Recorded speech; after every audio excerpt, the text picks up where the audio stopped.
انشاءاللہ اللہ کے ہاں قابل اور وہ تین چیزیں کیا ہیں؟ پہلا ہے ایمان، اللہ پر پختہ مضبوط اور غیر متزلزل ایمان موجود ہو، ایمان میں کسی قسم کی کوئی کمی، کوئی لچک، کوئی ملاوٹ اور کسی قسم کی کوئی جھول یہ موجود نہ ہو۔ یہ پہلی شرط ہے، اعمال کی قبولیت کی پہلی شرط اللہ پر ایمان، عقیدہ توحید پر پختہ یقین۔ اور دوسری شرط یہ ہے کہ آدمی جو بھی عمل کرے اس میں اخلاص موجود ہو، یعنی خالصتاً اللہ کی رضا کے لیے، کوئی دکھلاوا، کوئی شہرت، کوئی نام بری، کوئی زندہ باد اور مردہ آباد کے نعرے یہ مطلوب نہ ہوں، محض اللہ کی رضا اور خالصتاً اللہ کی رضا کے لیے عمل، یہ دوسری شرط ہے۔ اور تیسری شرط ہے کہ آدمی جو بھی عمل کرے وہ نبی اکرم صلی اللہ علیہ وسلم کی سنت اور آپ کے طریقے کے مطابق کرے۔ اگر یہ تین شرطیں موجود ہیں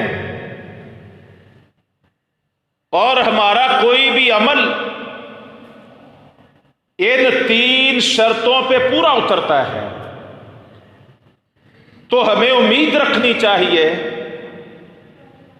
کہ انشاءاللہ عمل ہمارا اللہ کے ہاں قبول ہوگا۔ اب ان تین شرطوں میں سے آج ہم دوسرے مسئلے پر انشاءاللہ بحث کریں گے، اور وہ ہے اخلاص، کہ ہمارا کوئی بھی عمل، نماز پڑھتے ہیں، روزہ رکھتے ہیں، حج کرتے ہیں، صدقہ کرتے ہیں، زکوٰۃ دیتے ہیں، جہاد فی سبیل اللہ کا عمل ہے، کسی بھی تکلیف دہ چیز کو راستے سے، کانٹے دار جھاڑی کو راستے سے ہٹا دینے کا عمل ہے، ہمالیہ سے اونچا عمل ہے یا ریت کے ذرے کے برابر عمل ہے، جو عمل بھی ہم کریں وہ خالصتاً اللہ کی رضا کے لیے کریں۔ اس کو کہتے ہیں اخلاص۔ اللہ تبارک و تعالیٰ قرآن کی سورہ البینہ 30ویں پارے میں اسی چیز کا حکم دے رہا ہے کہ ان لوگوں کو بس یہ ایک حکم دیا گیا ہے کہ یہ صرف اللہ کی عبادت کریں، مخلصین لہ الدین، دین کو صرف اللہ کے لیے خالص کرنے والے۔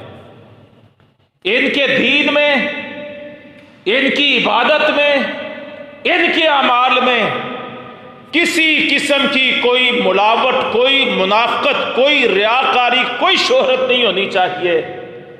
یہ عبادت کرے تو اللہ کے لیے، یہ ریاضت کریں تو اللہ کے لیے، یہ صدقہ و زکوٰۃ نماز ادا کریں تو اللہ کے لیے، یہ حج اور جہاد کریں تو اللہ کے لیے، خالصتاً اللہ کے لیے اپنے اعمال کو کرنے والے ہوں۔ یہ اللہ تبارک و تعالیٰ کا قرآن کی اس آیت میں تقاضا ہے۔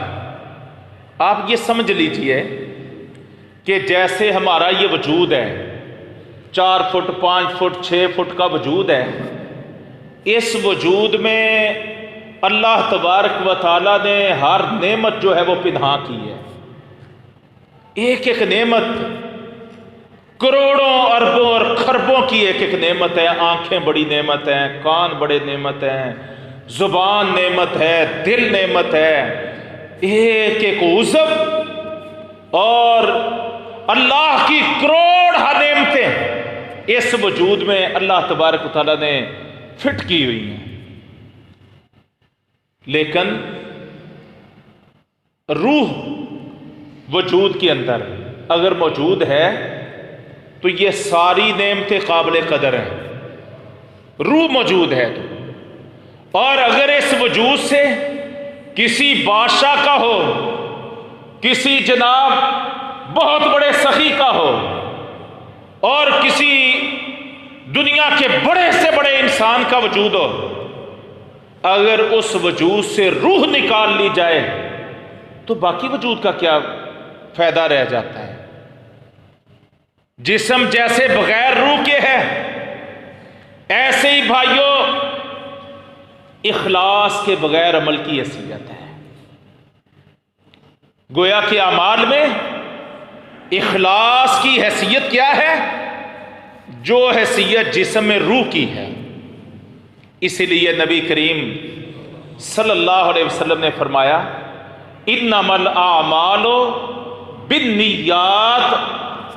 آپ صلی اللہ علیہ وسلم نے فرمایا بھی آگاہ ہو جاؤ، خوب اچھی طرح سن لو، سمجھ لو کہ تمام اعمال کا دار و مدار نیتوں پر ہے۔